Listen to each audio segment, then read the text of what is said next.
and as promised, here's a video on contact poi setups. As you're aware, there's a million different options, and that's because there's a million different preferences. It is a personal preference thing, so everything I'm telling you here is just my own experience, my own preference, so take that with a grain of salt. What works for me might not work for you. We'll start off with head sizes. There are a bunch of different sizes, everything from like 70 millimeter, which is that big, all the way up to like 120 or whatever, which most people don't spin. This is 100 millimeter. It is the most commonly used size. Then the next size down, 90 millimeters, is secondly most commonly used. The reason I use the 100 millimeter heads is I do a lot of contact moves that roll down my arms, like this one right here. It's called a send back, where it goes from your hand to the center of your arm and then back out to your hand, and it takes only one revolution with this size ball to get from here to here, so the rope's going to end up exactly where I want it to. With a smaller head, it might take 2 revolutions or maybe a revolution and a half. So what happens with that is you have to compensate by making it slide down your arm more than rolling down your arm. You can definitely use that, but I don't see a whole hell of a lot of people using the small stuff because it takes a lot longer to learn, and you have to compensate a lot. Dan Bitliski, he uses, or he used to use 80 millimeter heads, and he did amazing contact work, so it's definitely doable. But another reason he uses those is because he does a lot of the tether traps. It's a little harder to do with this, but it's definitely doable if you have the right rope. I'm 6 foot tall, so I have long arms, and then so that's the perfect size for me. If you're smaller, you might want a smaller head, but I think most people use this. So then there's the weight. I'm only going to talk about the 100 millimeter weights because that's the only weights I know. This is a Mr. Babachet or Babash, whatever it is. It's 170 millimeter, or I'm sorry, 170 gram. It's nice and squishy. They even make a 160 gram, which is even squishier. If you hit yourself with this, it doesn't hurt too hard. This is from Flow on Fire. It's a 180 gram or 190 gram. It's going to hurt a little bit more. There's the 210, definitely hurts more. And then there's like Homopoi. They used to make ones, I don't know if they still make them, but they're so hard that you can break your nose, knock out a tooth. I don't recommend them. The reason there's all the different weights is because, well, personal preference, but for contact, a lot of people like a really heavy head and a really light handle. And that's because, I think mostly because if you're doing like a fishtail, which is what this is right here, the ball's balancing on the back of my hand, and it's going on both sides of my hand back and forth. If you have a really light handle, the head's kind of doing all the work, and it's just kind of resting on this little cradle here. If you have heavier heads or handles like I have, it means you have to kind of compensate more by moving your hand like this a little bit more because you're moving with the weight of the handle. So it's a lot harder to learn with heavy handles, but I hate light handles for quite a few reasons, but that's why I have this heavier setup. One of the main reasons I hate light handles is because I do anti-tosses a lot to get into my contact moves. And the anti-toss is where you're throwing the handle in the opposite direction of the rotation of the poi. And if you have light handles, you really have to throw the handle a lot harder. If you're doing behind the back anti-tosses, I can't even do them with light handles, so that's why I don't ever use those.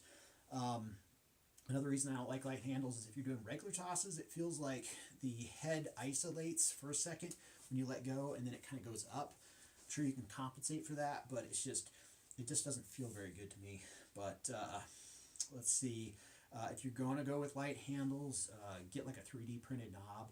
Widmar Knob sells them. There's quite a few companies out there. They're so light, and they're nice though because you can make them heavier because the center hole is really big, and so you can put a lot of washers in there. You get somebody like Chris Kelly. His setup has got like I think 8 washers in it, and he has 110 heads and then really heavy washers, and he's able to do all the contact stuff and juggling as well. Although I think his juggling and contact setups are different weights, but let's see. So also the weight of the rope can affect the way you're doing contact. If you have a really light rope like a 1/2 inch cotton, which a lot of people uses, it just seems to like move really good for fishtails. Pretty much all contact. If you have a really heavy rope, there's some really heavy synthetic ropes out there. It can be a lot different of a movement. It's some of the stuff that's too floppy, it just doesn't quite spin as well. I like a mix of something that's between like a floppy and a stiff. This has stiff characteristics, but it's nice and floppy. It's a VPC rope. I absolutely love this stuff. Cannot recommend it enough. It's by New England Rope Company. It's a synthetic fiber. It's a polyester rope with a Vectrin fiber on the inside. It'll shrink. All synthetics will shrink a little bit, so I always add a little bit extra length to my rope, probably about a handle length, because I'll expect it to shrink. If you have something like cotton, the pre-shrunk cotton will stretch. So I don't like the cotton stuff because it breaks down so quick. Somebody like Logan Harris will go through a set in about 6 months. And so this stuff will last forever. Well, as long as this stuff lasts, I'm sure. Let's see. Let's see what else. Oh yeah, stay away from polypropylene rope. That shit sucks. It's absolutely horrible. The most commonly used size is 1/2 inch and 3/8. It's probably split down the center. If you're using something thinner than that, like a Spin Optics Smithy rope, it's like 6 millimeter, I think. That stuff has really horrible characteristics for doing tosses. If you let go of floats or slide tosses, the handle of the rope's going to kind of deform after you let go, so it's not going to land exactly where you think it's going to, but it's really good for tangles. Somebody like Drex uses that, so he's really good at it. Some people love it. I'm just not a fan.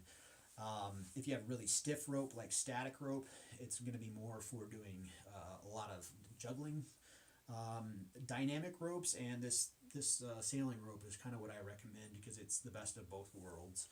Next thing we'll talk about is length. So there's a bunch of different lengths that people use. Somebody like Dan Batliski, he used to use really short rope, and he was able to do all sorts of contact moves. I couldn't believe it, but there's some that's going to be really almost impossible to do super short rope. One of them is this trick that I do a lot of. I don't even know if there's a name for it, but you basically create this platform right here, and then you throw the handle down and it rolls over. If you have a really short rope, like say it's right there, it's probably not going to land on there. If it's a little bit longer, it might land on there, but you're going to do this like so it doesn't quite look very good. It's just I don't know. I like mine about like that, where it kind of goes to the end of my thumb right there. My hand stays flat, and then it can either sit on the inside of your arm or right on top of it. Even if it sits on the inside of your arm, like you can't even see it, you can like make it land on your arm and roll down. So yeah, that's about how much extra room I have if I hold it like that. But play around with it. I would recommend getting a setup that's got extra long rope and then cutting it down to your right size. Now, as far as construction goes, there's the slit method and the no slit method. This is a no slit method, which means that there's only one hole in the ball, and that's the hole the rope goes through. The slit method, which people like Chris Kelly and a lot of people who use cotton rope, or somebody that's going to be replacing their rope a lot, they'll use the slit method, which is where you slice a hole or slit in the ball, feed the rope through that slit, tie a knot, and then pull it back through, and then glue the slit up. It's going to deteriorate a lot faster, break down. Your poi is going to get ruined way quicker than something like this. I hate that method, so I don't recommend it. You can find people like Flow and Fire. If you ask them to, they'll make you the no slit method. Their products are just super quality. Their customer service is amazing. I love those guys. I get all my products from them. I make my own poi just because I like my own setup. But if you want to use them, you can use the coupon code POI Mechanic. It's all capital letters, one word. I'll get you free shipping or something like that. Let's see. What else? I feel like I'm probably missing some things here, but that's kind of like the basics of contact poi. If you have any questions on it, I'm always here to answer for you. So yeah, I hope this helps. Let me know if you have any questions, and I will talk to you later.